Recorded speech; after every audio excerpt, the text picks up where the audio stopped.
దేవుని మాట కార్యక్రమానికి ప్రతి ఒక్కరిని ప్రేమపూర్వక ఆహ్వానిస్తున్నానండి. దేవుని పెట్ట ప్రతి ఒక్కరికి వందనాలు. మీ పిల్లలకి ప్రార్థన చేయడం నేర్పండి. ఎలా అంటే వాళ్ళు ఏదైనా అడిగినప్పుడు ప్రార్థన చేసుకో, దేవుణ్ణి అడుగు అని చెప్పడం వల్ల వాళ్ళకి దేవుని మీద ఆధారపడటం మనము నేర్పిన వారం అవుతాము. అంతేకాకుండా ఎవరైతే ఇంకా సబ్స్క్రైబ్ చేసుకోలేదో వాళ్ళు సబ్స్క్రైబ్ చేసుకోండి. సబ్స్క్రైబ్ చేసుకున్న వాళ్ళు ఇంకా మరలా చేయకండి. లైక్ చేయండి, షేర్ చేయండి. మనం ఎలా ఆశీర్వదించబడుతున్నామో మన స్నేహితులు, బంధువులు అందరూ కూడా ఆశీర్వదించబడేలాగా ఈ యొక్క వాగ్దానాన్ని అందరికీ షేర్ చేయండి. ఈరోజు దేవుడు మన కొరకు సిద్ధపరిచిన ఆయన వాగ్దానాన్ని చూద్దామండి. యెషయా 55వ అధ్యాయము 3వ వచనము. చెవియొగ్గి నా యొద్దకు రండి, మీరు వినిన ఎడల మీరు బ్రతుకుదురు, నేను మీతో నిత్య నిబంధన చేసేదను, దావీదునకు చూపిన శాశ్వత కృపను మీకు చూపుదును. ఆమేన్. దేవుడి రోజు మనతో మాట్లాడుచున్న ఆయన మంచి మాట, నేను మీతో నిత్య నిబంధన చేసేదను. ఆమేన్.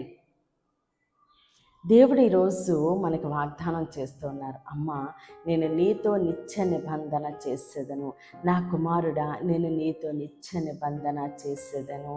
కాబట్టి మనం భయపడవలసిన అవసరం లేదండి. మనుషులైతే మాట ఇస్తారు, తప్పిపోతారు. కానీ దేవుడు మనతో చేసిన నిబంధన నిత్య నిబంధన, అంటే అది ఎప్పటికీ ఉండే నిబంధన అండి. కొన్ని విషయాల్లో కొన్ని ప్రణాళిక వేసుకుంటాం, కొంచెం టైం టేబుల్ వేసుకుంటాం, ఇది ఇలా చేయాలి, ఇది ఇలా చేయాలని చెప్పి. కానీ తర్వాత అది కొద్ది సమయానికి అది అయిపోతుంది.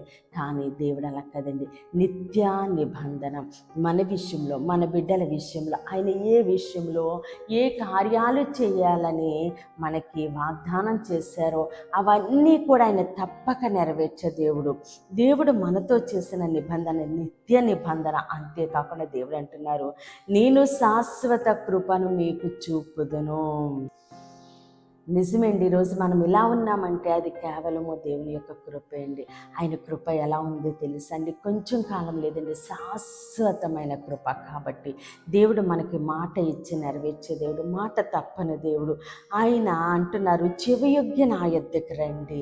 మనం ఎప్పుడైతే దేవుని యొక్క మాటకు లోబడి ఆయన యొద్దకు వస్తామో, మనం ఆయన మాట వింటామో మనము బ్రతుకుతాము. అంటే మనలోని ఉన్న జీవాత్మ, మనము అంటే పైకి బ్రతికిన వారిలాగా ఉంటాము, కానీ కొన్ని విషయాలు ఎలా ఉంటుందంటే ఎందుకు బ్రతుకుతున్నామో మనకి అర్థం కాని పరిస్థితి. కానీ దేవుని యొద్దకు వచ్చినప్పుడు, దేవుడు మన జీవితాల్లో చేసే కార్యాలను బట్టి మనం ఏమవుతామంటే అన్ని విషయాలను కూడా జీవము కలిగి ఉంటాము. ఏ విషయంలోని కూడా ఎందుకు ఈ పరిస్థితి అన్న విషయం ఉండదు. అన్ని విషయాలు కూడా మనము చక్కగా హాయిగా సంతోషంగా సమాధానంగా ఉంటాము. అంతేకాకుండా దేవుడు మన ఎడల నిత్య నిబంధన చూపి శాశ్వతమైన కృపచేత మనం నింపి నడిపిస్తుండగా సమస్త ఘనత మహిమ ప్రభావాలు మనము దేవునికి చెల్లిందామండి. కొద్ది మాటలు దేవుడు మన వినికల్లో దీవించి ఆశీర్వదించును గాక. ఆమేన్. ప్రేయర్ చేసుకుందామండి. అందరి కన్నులు మూసుకుని ప్రేయర్లేకిగా ఉంచండి. మహోన్నతుడ మహాగణుడ పరిశుద్ధుడానికి స్తోత్రాలు, వందనాలు తండ్రి. ఇచ్చిన వాగ్దానం నా మా జీవితాల నూరంతలుగా ఫలించునుగాక. దైవజనుల వారి కుటుంబాలు, సంఘాలు, పరిచర్యలు యేసు నామములను దీవించబడునుగాక. యెరూషలేముకి యేసు నామంలో క్షేమము కలుగునుగాక. ఈరోజు పుట్టినరోజు, పెళ్లి రోజు జరుపుకుంటున్న ప్రతి ఒక్కరికి సంవత్సరం ఒక ఆశీర్వాదకరంగా ఉండునుగాక. అనారోగ్యంతో ఉన్న బిడ్డలకి యేసునామములో సంపూర్ణ స్వస్థత, విడుదల కలుగునుగాక.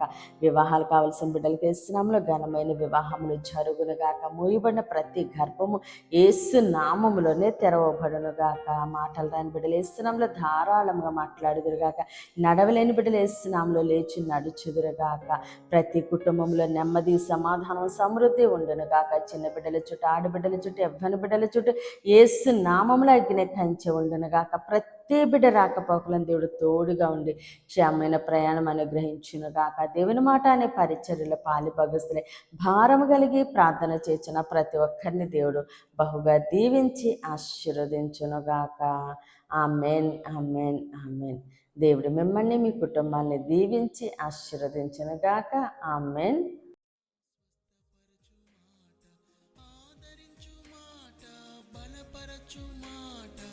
విడుదలిచ్చు మాట, స్వస్థపరచు